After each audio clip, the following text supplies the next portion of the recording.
Opisyal nang nagbukas ang Asian Beach Games sa China, kung saan higit 100 atletang Pilipino ang handang sumaba sa torneo. Kumustahin natin ang mga naging kaganapan sa opening ceremony sa report na ito.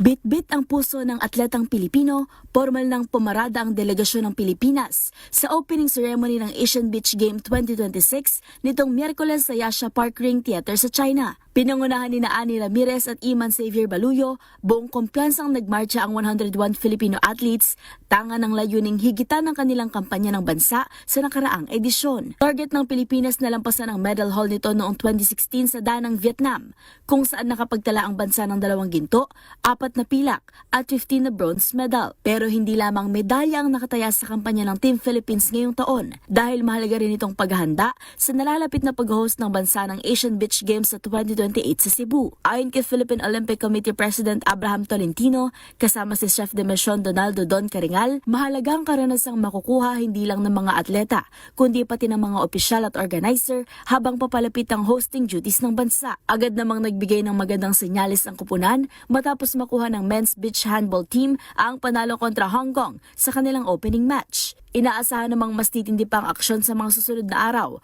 kung saan sasabak ang mga Pilipinong atleta sa 15 sports kabilang ang jiu-jitsu, beach volleyball, 3x3 basketball at dragon boat. Mula nang magsimula ang Asian Beach Games noong 2008, nakapagtala na ang Pilipinas ng kabuuang 50 medals, 5 ginto, 10 pilak at 35 na bronze medals.